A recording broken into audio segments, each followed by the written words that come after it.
tanda bahwa Ramadan akan tiba adalah mercon, kalau di Indonesia ya, mercon, petasan, dan debat seputar kapan puasa.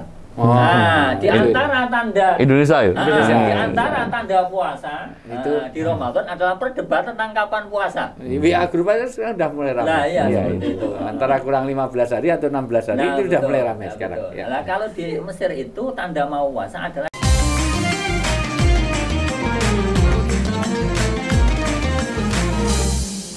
kita beralih dulu ke Mesir, di mana Mesir adalah kotanya Fir'aun. Ya, itu dan Nabi Yusuf. Dan Nabi Yusuf, dan Nabi Musa, dan banyak kotanya para nabi. Paling tidak, kita lihat kalau udah Mesir, itu tinggalan sejarah di mana artefaknya sampai hari ini jauh lebih banyak diabadikan daripada di Mekah Madinah sendiri. Artefaknya masih begitu banyak di sejarah, dari mulai Samiri, dari mulai Masya Allah, luar biasa. Sampai kamar mandinya Fir'aun. Kamar ada. Ya, benar atau tidak, wallah alam. Oke. Untuk kepentingan warisan. Oke, ya. Jadi kalau di Mekah itu kan kalau ada Isra Mi'raj alladzi barokna haulahu gitu ya. Oke. Kalau di Mesir itu yang diberkahi semuanya, karena apa-apa bisa dikomodifikasi untuk pariwisata. Bahkan mungkin kayak ulek atau apa sodal juga ini katanya peninggalan Fir'aun. Saya pernah nanya itu sama yang atau mbak-mbak anu itu, guide-guide itu kan. Dulu waktu zaman Fir'aun katanya makan roti seperti ini, saya tanya, loh itu rotinya kayak roti zaman sekarang, emang roti zaman Fir'aun seperti dulu kayak gini? Nggak bisa jawab. Tapi kaitannya dengan budaya tadi ya. Jadi Ustadz Wijayanto punya pengalaman di Pakistan, Ustadz punya pengalaman di Saudi Arabia, saya di Mesir beberapa kali begitu, dan saya tegaskan bahwa saya adalah Thayyib yang sudah pulang. Thayyib yang belum pulang-pulang itu yang pakai Kang Thayyib. Kalau ini Ustadz Thayyib ya.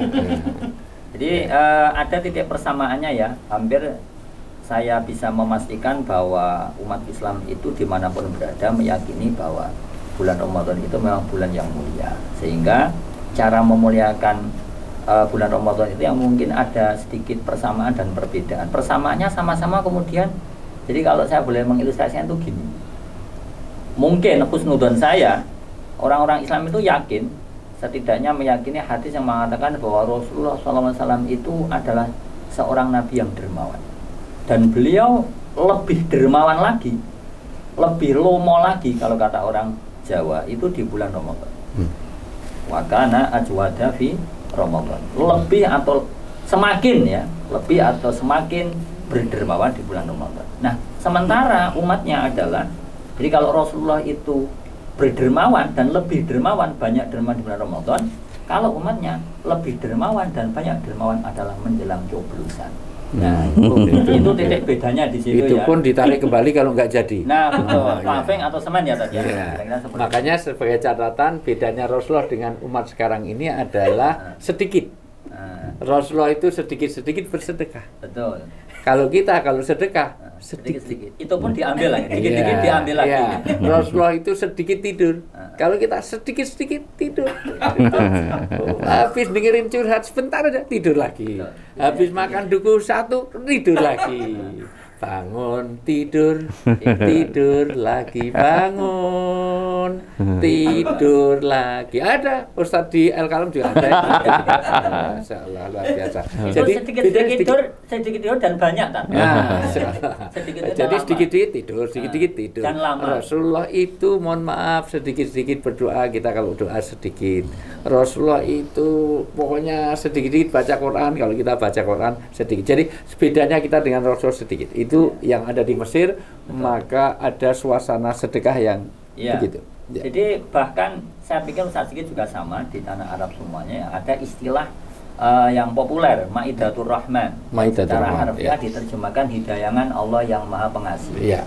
Itu berupa sebagai macam makanan yang sangat enak-enak yang disajikan. Bahkan mohon maaf, saya mencermati sama teman-teman itu karena saya juga pernah nakal dan alhamdulillah sampai sekarang masih nakal gitu.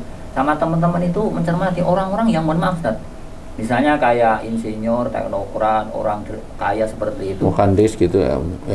Iya, mohon maaf dia itu sebenarnya kayaknya tidak puasa. Tapi kalau Maidatur Rahman memberi sedekah kepada orang puasa itu mungkin ngalahin orang-orang yang setiap hari puasa bahkan 40 Daud. Misalnya hidangannya itu, ya toh? Masuk Ramadan nggak puasa? Iya nggak puasa, tak? Nggak puasa. Tapi ketika menjamu orang Ramadan, luar masya Allah, ayam satu-satu. Itu aja. Cuman di sana nggak ada budaya namanya take away atau gembal atau berkat. Ya pokoknya harus TKP. Harus tembak di tempat makan di tempat. Iya, nggak bisa. Itu kan hanya budaya Indonesia. Udah makan gembol lagi. Ya. Pikir mah.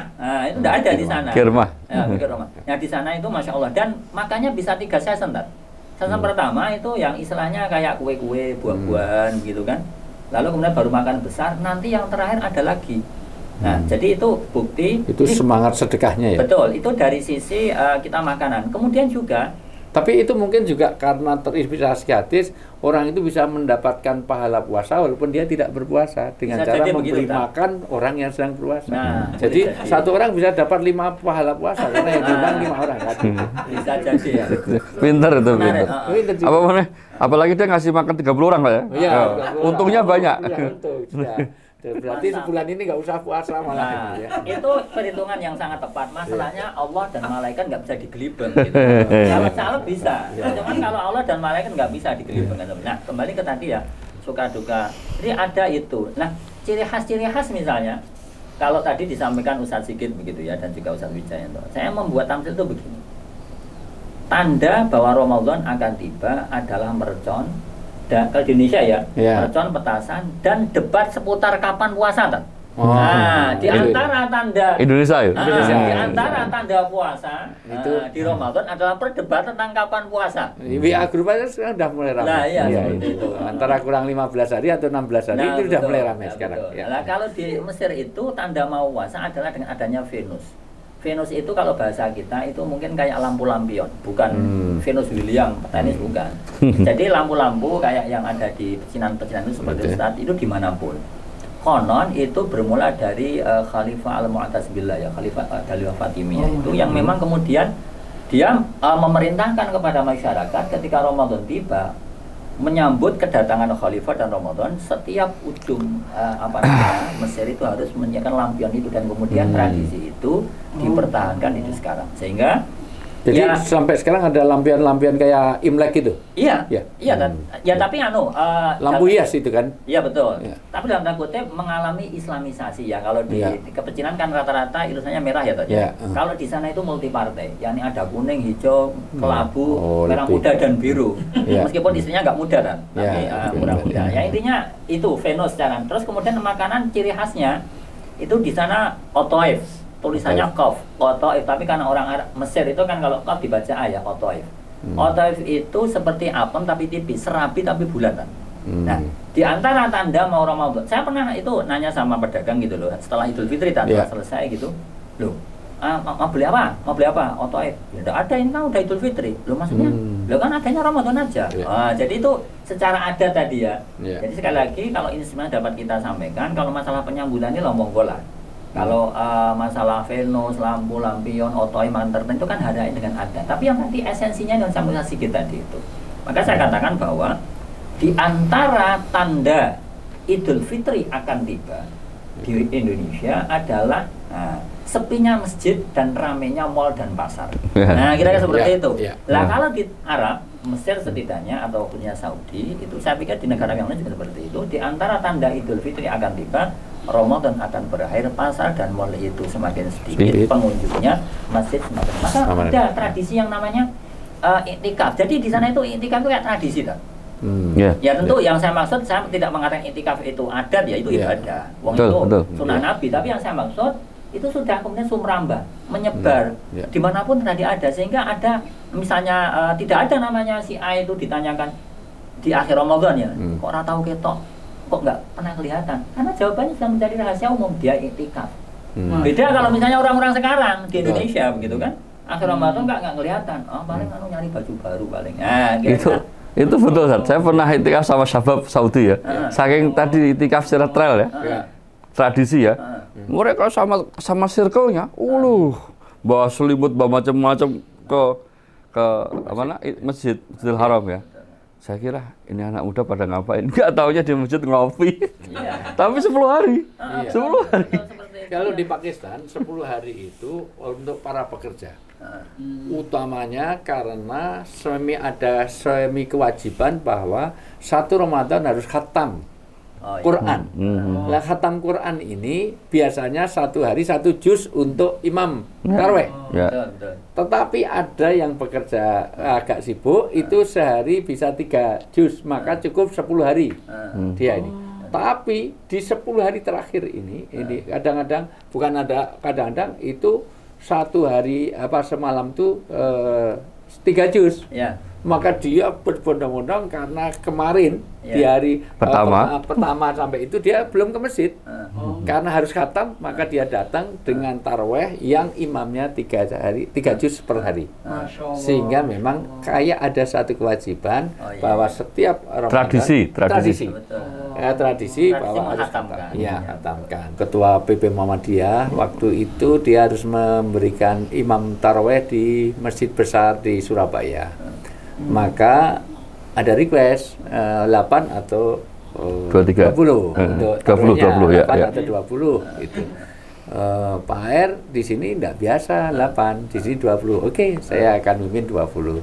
Tapi ternyata baru sampai 8 semua bilang nggak usah 20, 8 saja.